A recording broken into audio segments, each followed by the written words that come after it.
So Complete, as we all know, has been our flagship product for the past 3.5 years. Yung composition niya is basically a part of C24/7.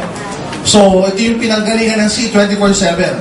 It's the C24/7 product is actually the upgraded product of Complete Phyto Energizer. So just to review, Complete, ang laman niya basically 16,000 antioxidant and phytonutrients as compared with C24/7 na meron 22,000 antioxidant and phytonutrients. Am I clear? Yes. So let's bring it down. 29 vitamins, minerals, and trace minerals which are very, very important for our body. This is just a review, by the way.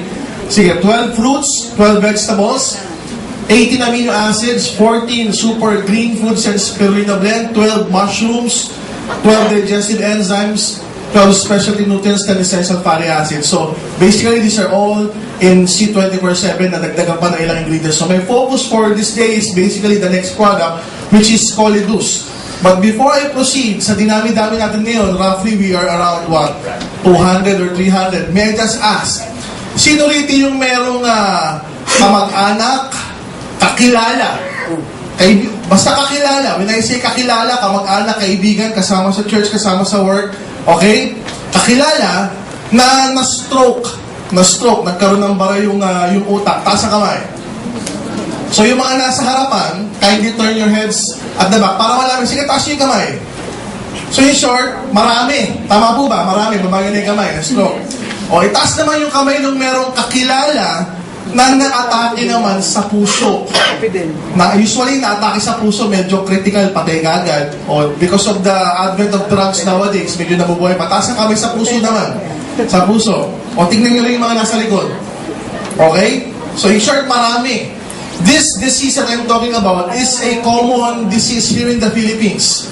Pag naglalakad ka sa kanto-kanto, may nakikita ka mabagal maglakad, na-stroke sa utak, o kaya may napalitaan ka na ICU, di ba, ng 1 week kasi na-atake naman sa puso.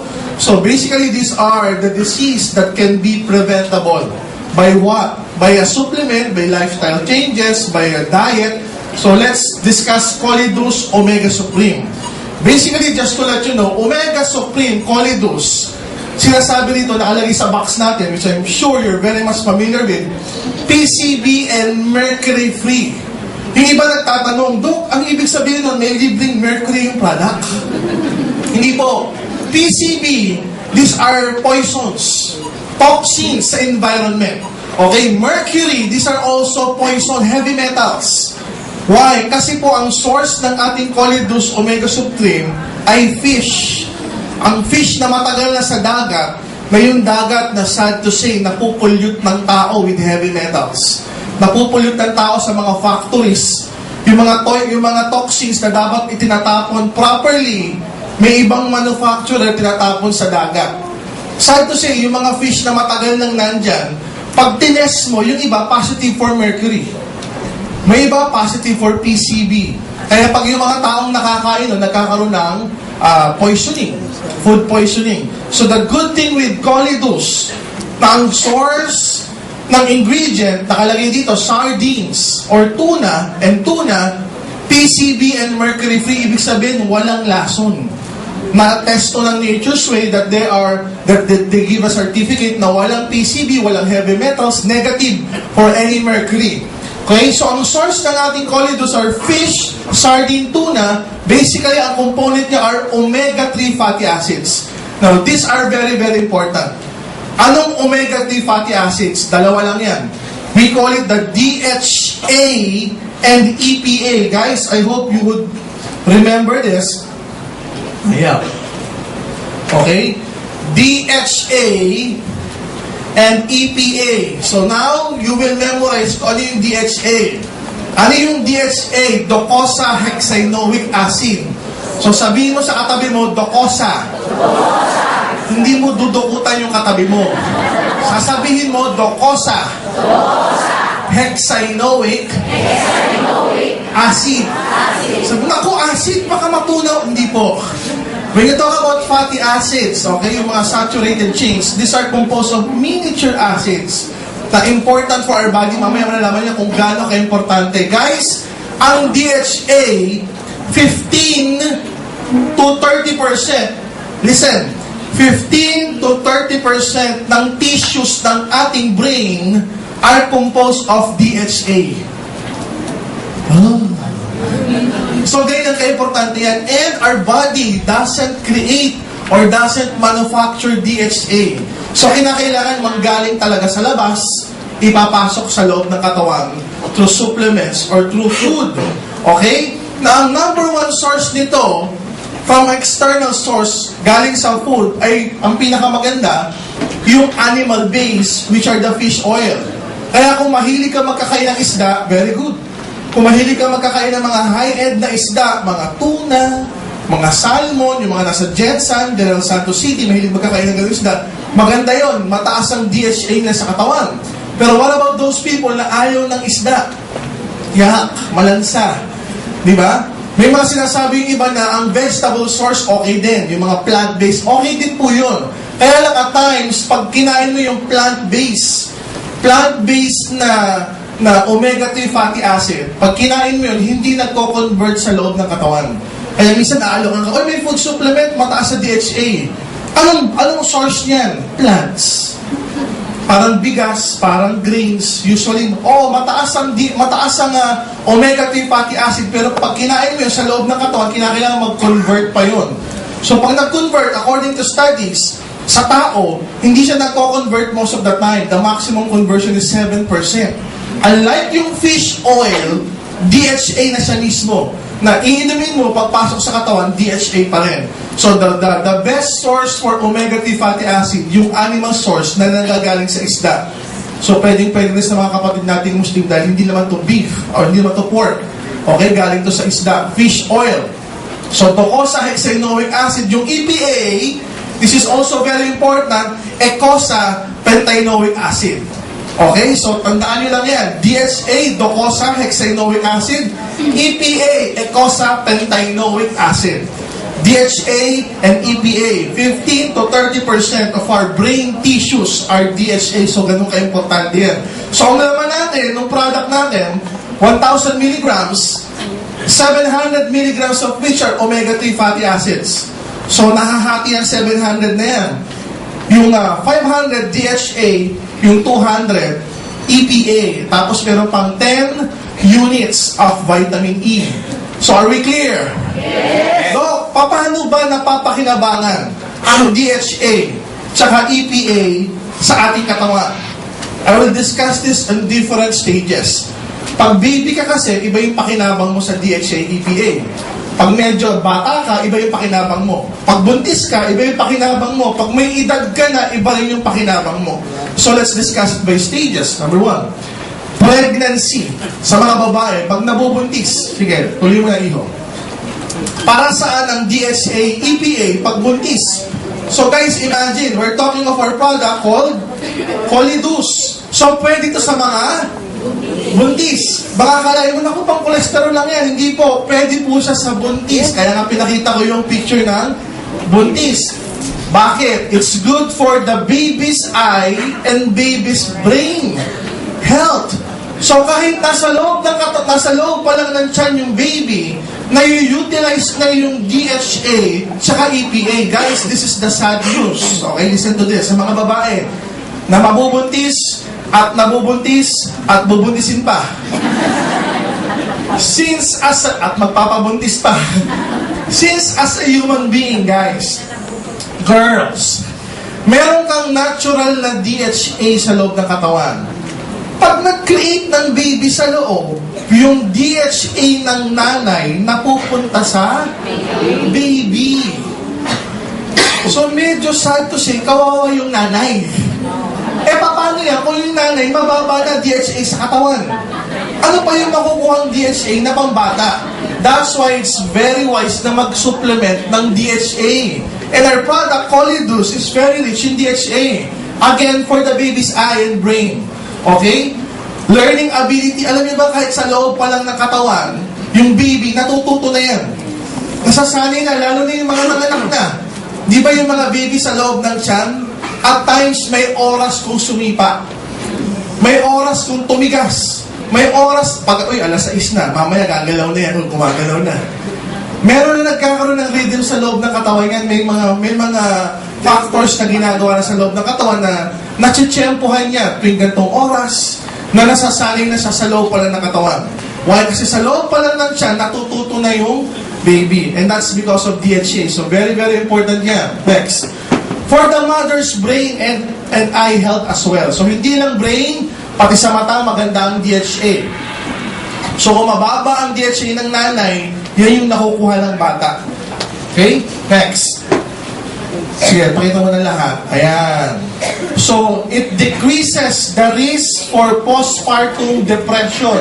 Guys, ano yung postpartum depression? So, yung mga lalaki na may asawang babae, yung mga lalaki, taas sa kamay, may asawa na nanganak na. Di ba minsan yung asawa, pag nanganak yung asawa, at times yung asawa parang lulungkot-lungkot. Mga lalaki, na-experience ba yun? Yung tipong yung mga babae ganito, isang oras mo na hawak-hawak yung baby Ako hindi ko pa hinahawakan. Diba? Parang, siyempre, anak ko to, hawakan ko. Sino maghawak nito? Dadalawa lang tayo dito. At times, medyo hindi logical mag-isip si babae. Pag nanganganak, ang tawag nila doon, postpartum depression. Lulungkot-lungkot na parang hindi mo matansya. Parang, alas 8 na, ba't ngayon ka lang dumating? Alas 8 ka naman talaga dumarating.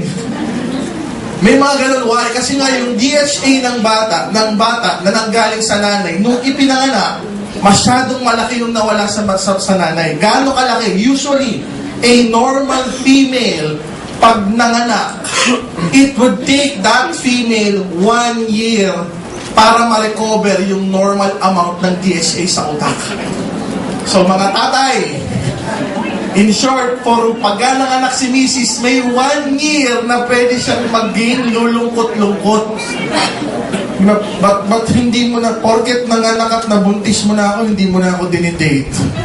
May mga ganun. O yung mga asawa, naririnig niyo ba yun? Yes. So maunawaan mo na. Maunawaan mo na normal pala. I don't think you've heard of the news before. Si Brooke Shields, yung Hollywood celebrity. Nanganak siya. After 2 to 3 weeks, yung anak niya, bitinapon niya ganun. Dahil na-depress siya. Tapos sinabi niya yun sa Oprah, sinabi niya yun sa Ellen na during that time na nanganak siya, nade-depress siya. Why? Mababa yung DHA sa katawan niya. So habang nagbubuntis pa lang, hindi pa yung pinapanganak, dapat mag-iinom na nun. Para pag nanganak siya, makaiwas sa postpartum depression. Na iba tawag yung postpartum blues. Lulungkot-lungkot kasi. Okay? And then cognitive development ng bata. It really helps with the cognitive development ng bata. Infants will have improved sleep kapag nanganak na. Dahil sa mataas yung DHA nung nasa loob pa lang ng siyam. And it increases the infant's immunity pag nanganak na. Next. Okay. So, ang recommendation para sa buntis, 2 Colidus everyday. Okay? Guys, ako po, nung nilaunch natin yung Colidus, 2 na po yung anak ko.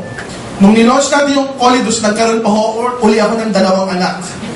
So, anak ko, 4 na. So, nakakatawa, yung huli kong 2 anak, napakatatalino. Lalo na yung pinakabulso ko ngayon, 1-year-old pa lang lalaki. At 1-year-old, marami nang nagagawa na hindi nagagawa nung una tsaka pangalawa kong anak when they were 1-year-old. So, ang laki na improvement. So, yung mga nanay dyan na mabubuntis pa, kung may kilala kayo, alokan nyo na, sabihin nyo, oh, buntis ka, pampatalino ng anak mo to. Colidus reduces bad cholesterol Diba? Sabihin mo kasi may DHA yan. Alam mo ba yung DHA? Docosa. Hexanoic acid. O, sipin nyo, alam nyo na. Para ka ng doktor ngayon. Okay, marami pa ako kayo tuturo. So, 2 Colidus pagbuntis, and I guarantee you, pag nanganak yun, maganda yung ma-achieve ng bata, madaling makaintindi, cognitive functioning, maganda. Next. So, pag nanganak na, during lactation, nanganak ka na. Okay, during lactation, it increases, ayan, it increases, still increases the DHA, EPA, from the mother's breast milk. So, pag nagpapadede yung nanay, mataas pa rin yung DHA doon sa breast milk na tinatransmit mo sa anak mo. So, continuous pa rin yung pag-nourish ng DHA tsaka EPA sa loob ng katawan. Why? For better visual acuity even at 4 months old. Kasi at 4 months old, nakakaaninag na po ang baby. Pero pag mababa ang DHA tsaka EPA, kahit 6 months na, hindi ka pa ma-recognize.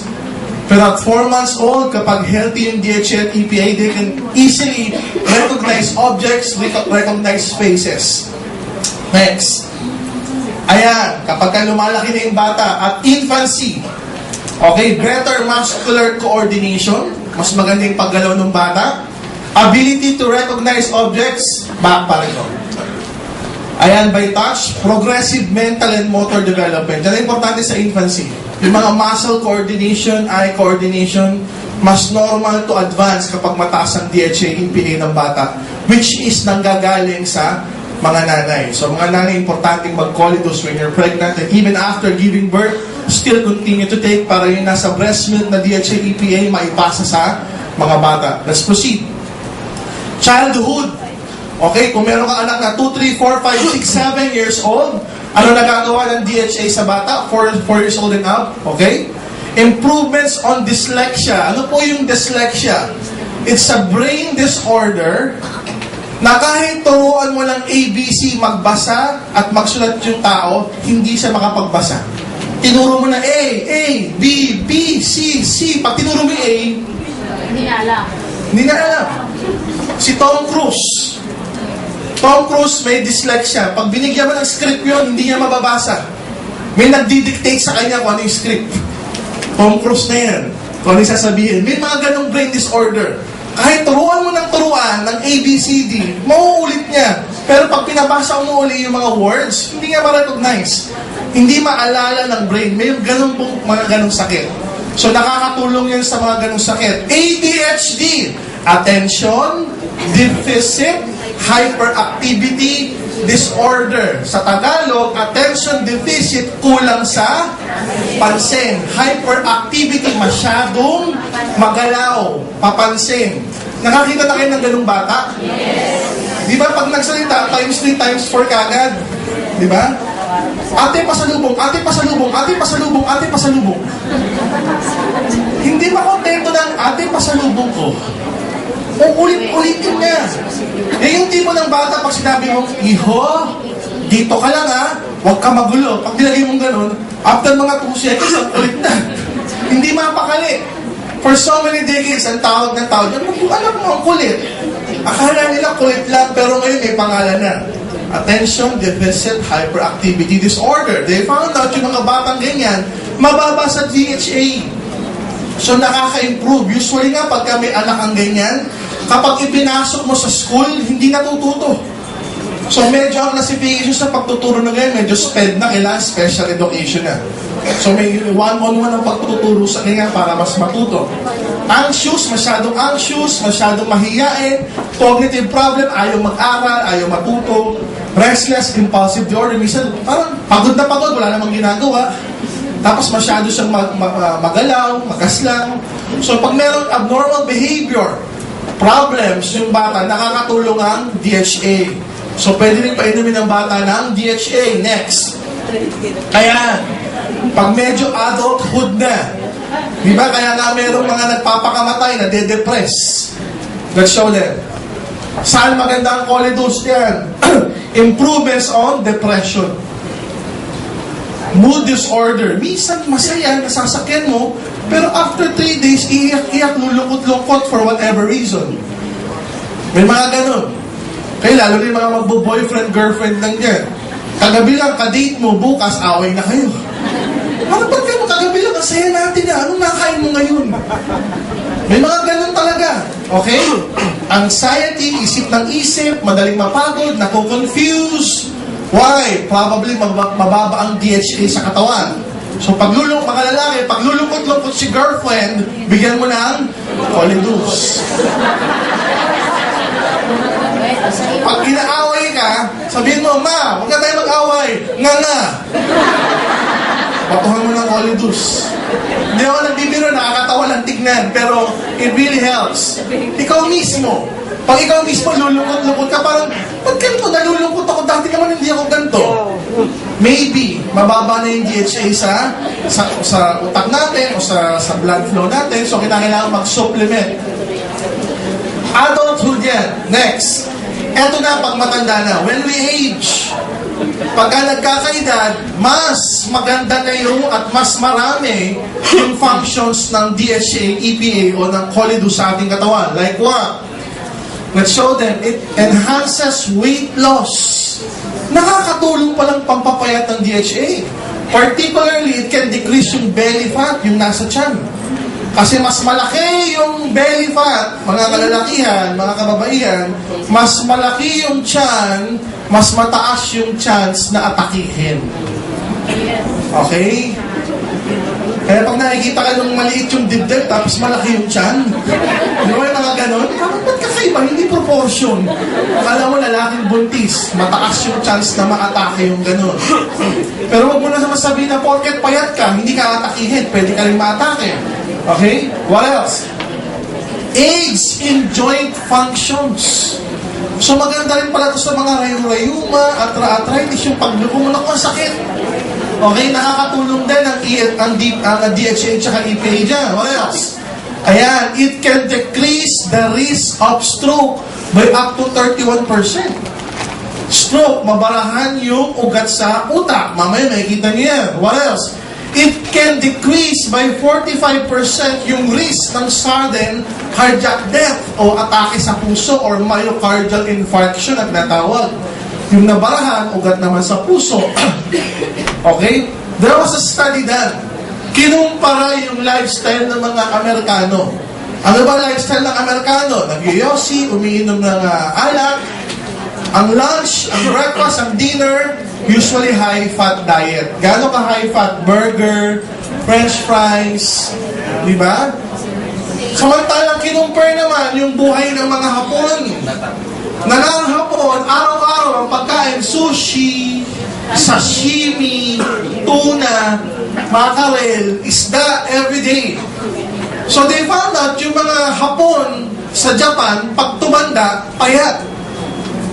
Pag tumanda, normal ang blood pressure. Pag tumanda, normal ang blood cholesterol. Hindi overweight at bihirang magkaroon ng cancer. Samantalang ang mga Amerikano, pag tumanda, obese, overweight, mataas ang cholesterol, may mataas ang chance na ataking sa puso, mataas ang chance ataking sa utak, mataas ang chance magkaroon ng cancer. So by diet alone, dahil mahilig sila sa isda, pag tumanda, yun na nga, lean, payat. Kasi nga nakaka-decrease ng belly fat. Okay? What else? Ayan, yung pagkain. Triple, quadruple burgers. Ang daming cheese. Di ba? Alam niyo ba sa US, may tinatawag, di ba dito sa Pilipinas, may small, medium, large. Sa US, may tinatawag na super size. Hindi large, super size. Hindi upsize, super size. May mga ganun sa US. Super size fries, super size burger. So nakakatakot yung mga yan. Mataas masyado sa cholesterol. Okay? What else? Smoking. Ang smoking, guys, ayaw. Ang smoking, nakakatigas ng linings, ng endothelial linings. If this is the blood vessel, merong inert, okay, may inert capability yung blood vessels na mag-expand, lalumobo, pag kinakailangan. Pero ang smoking, ang ginagawa niya, guys, pinapatigas niya yung linings ng mga arteries, ng mga veins. So what will happen? We'll show you next. So try to quit smoking. Let's discuss stroke. Ano ba yung manifestasyon or manifestations of stroke? Gumawa ng acronym para at least makatulong ka pag nakakita ka ng taong ganito. They call it FAST. Number 1, face. Nagkakaroon ng facial deformity. Hindi pumapantay yung muka. Nakakita na kayo ng ganon. Pag nagsalita, yung kabilang bahagi ng gumagalaw. Yung kabilang bahagi ng mukha, naiiwan. Okay? Arms, hindi may galaw. Parang ba't ganon? Hindi ko nagagalaw yung kamay ko. Nahihirapan. Okay? Nawawala ng pakiramdam, sensory, nawawala ng panggalaw, motor. Sensory, motor, nagkakaroon ng problema. Speech, slurred, nabubulol. Ay, ganun. Taling na ako sa ospital. Kailangan tumawag ka na. Huwag mo na antayin lumalapat. Tumawag ka na ng doktor, tumawag ka na ng barangay, daling nyo na sa ospital para matulungan. Why? Kasi nagbabara na yung sa utak. Stroke sa utak yan. Nagbabara na yung sa utak. Ano ba itsura nun? Let's proceed. If this is the brain, guys, ang utak natin, as I mentioned earlier, 15 to 30% ng tissues niya, ano laman? DHA. Anong DHA?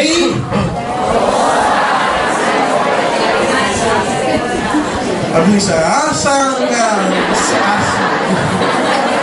Galing. Docosa hexanoic acid. Isa nang dodokot. Okay. Guys, listen up. Our parts of our brain are different. There are different parts of the brain. Depende kung ano yung mababarahan o magkakaroon ng dugo, depende yan kung ano yung magiging resulta. Kunwari, eto, Broca's area, motor speech, dito ka nabarahan. Hindi kayo makapagsalita o bulol ka. Kakaibang klase yung pagkabulol mo.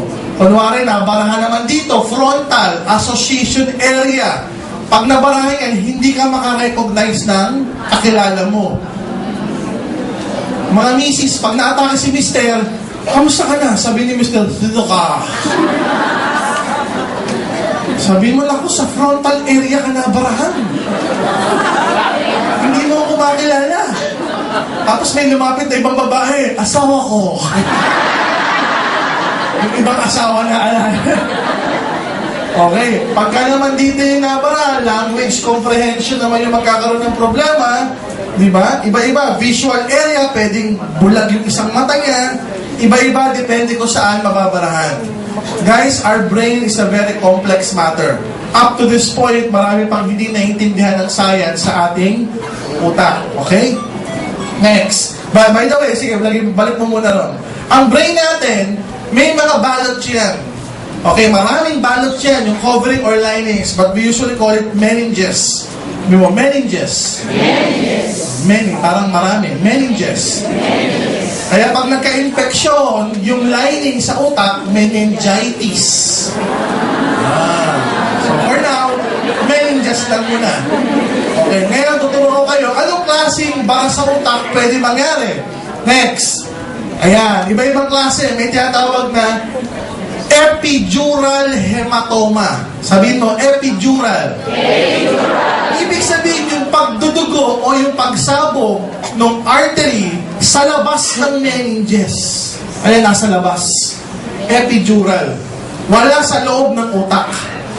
Nasa labas yung artery, papasok sa utak, pumutok, doon, ayun, yung blue yung meninges, yung blue. Doon sa labas yung hematoma. Kaya ang tawag, epidural hematoma. Nasa labas, epi. Okay? Pag naman nangyari yung pagsabog ng dugo, yung supply ng brain sa loob, ayan naman, subdural. Sa loob kasi.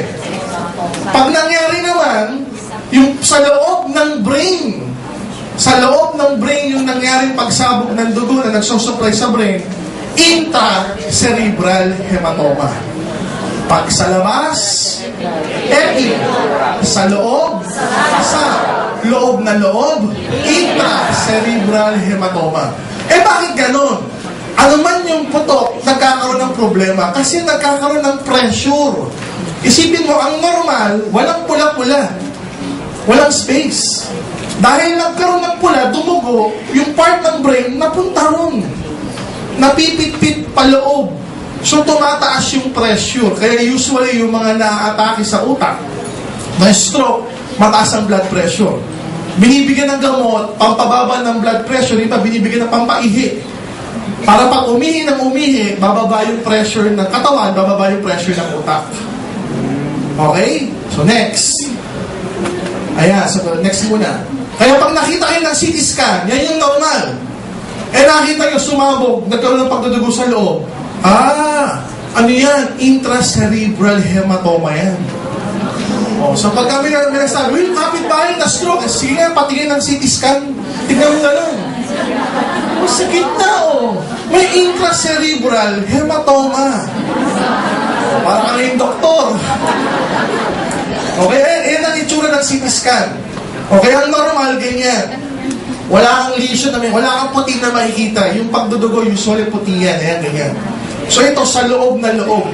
Hindi epidural sa labas, hindi subdural sa loob, hindi sa loob na loob siya.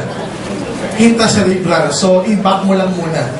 Paano ba nangyayari yung ganyan mga pagsabog? Ayan. Kasi nga, may mga arteries na nagsusupply sa brain na pwedeng yun yung magbara. Ayan.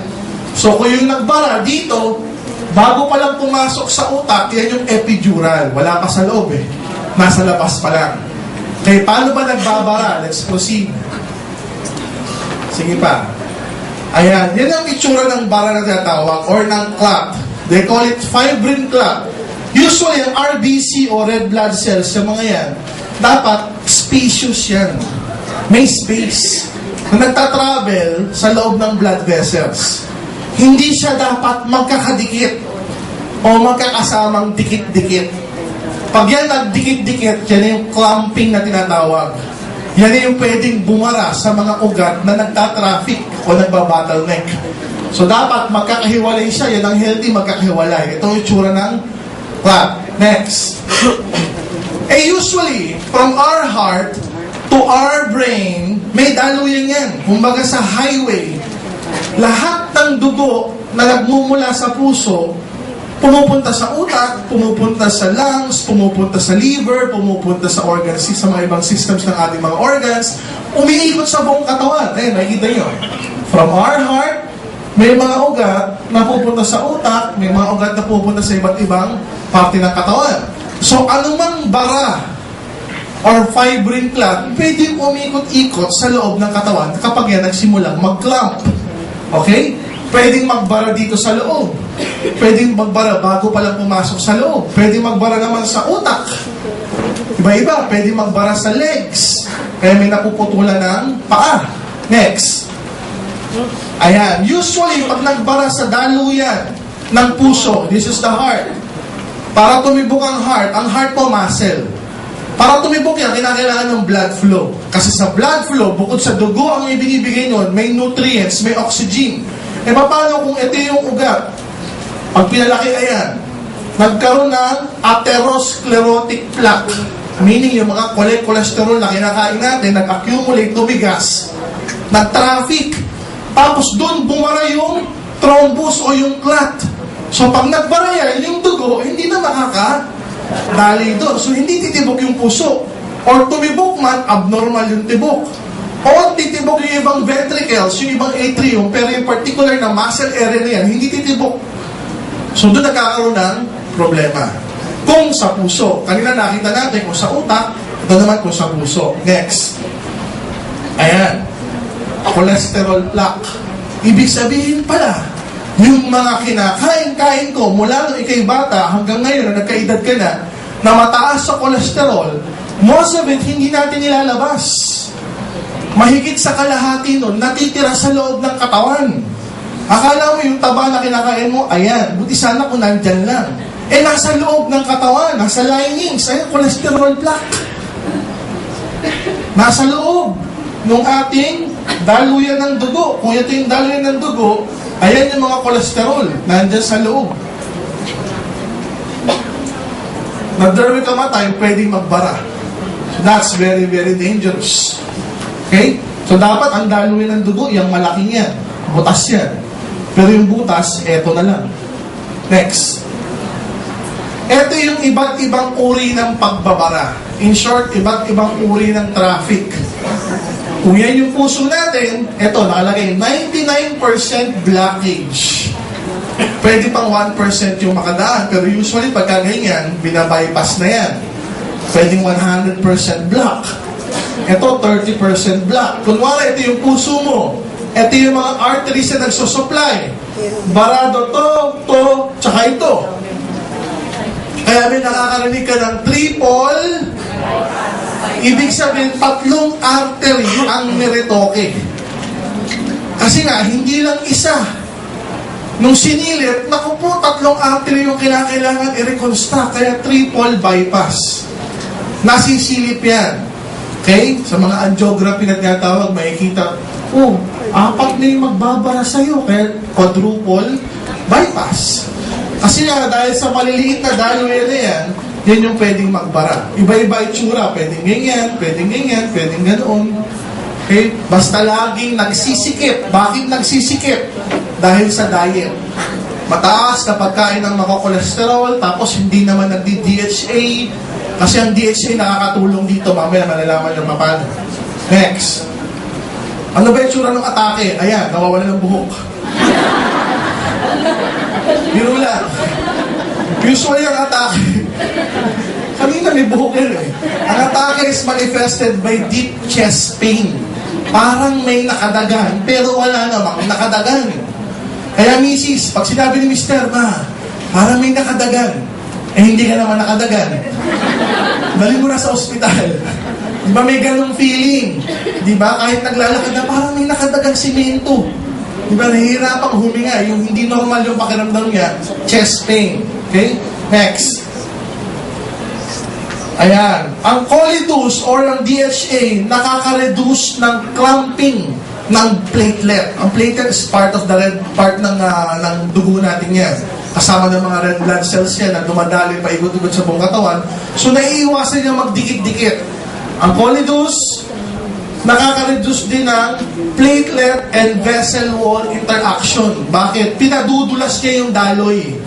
Okay? Pinadudulas yung daloy. Kahit may konting bara, dumadaan lang. Lumalabnaw ng konti yung dugo natin para wag magdikit-dikit doon sa mga traffic areas. Next, improvement, on the elasticity of endothelial linings. Minsan, guys, reaction ng katawan natin, pag ito malapit na magbara, traffic, ang ginagawa ng katawan natin, para wag magbara dyan, pinapalobo yan. Naman.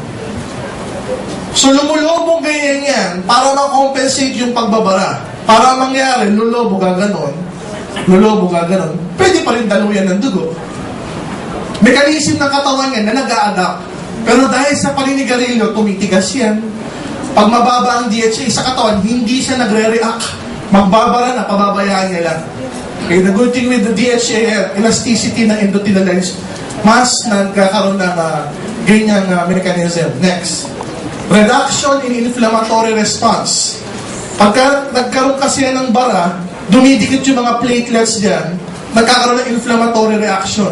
The good thing with DHA, nire-reduce niya yung inflammatory response para wag tuloy-tuloy magbara. What else? Decrease blood pressure. Okay? Pinapababa niya yung blood pressure para bumaba rin yung risk na magbara. What else? Decrease the blood lipid or triglyceride, yung blood cholesterol, pinapababa niya rin. Particularly the bad cholesterol.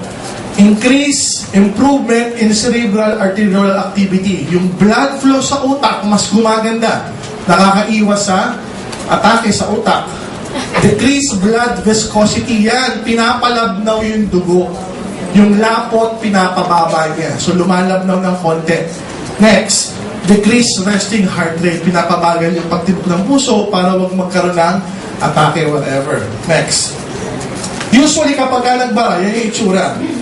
May pagbabara malapit sa paa, nabubulok, nagagangrene. Yung buong paa, isang daliri lang sa paa, pwedeng yung sugat matagal gumaling. Bakit? Barado kasi yung blood flow ron. Walang pakiramdam yung kamay, walang pakiramdam yung paa.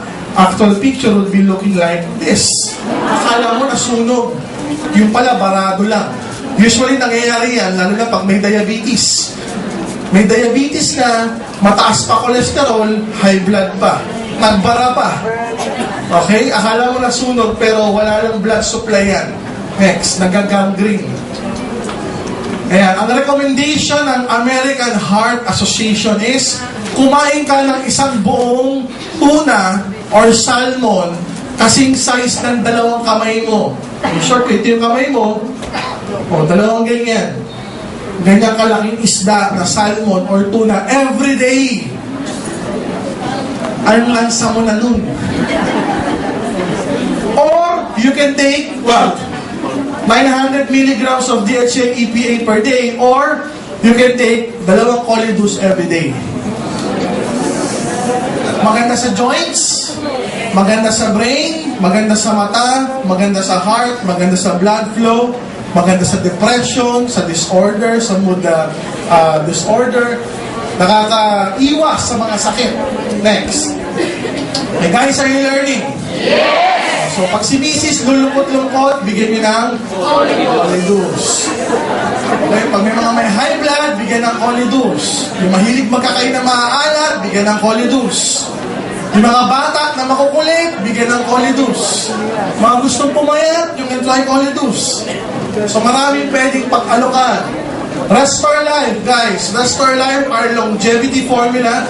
It's actually one of our newest product. Tireturn on niya yung Shirt 1. Bossing, pakibura na muna. This is a very, very breakthrough product. The active ingredient, guys, isa sa mga active ingredient ng Restore Life is called resveratrol. Okay, ang resveratrol is the active ingredient in red wine. Red wine. And they found out, these are very, very historical.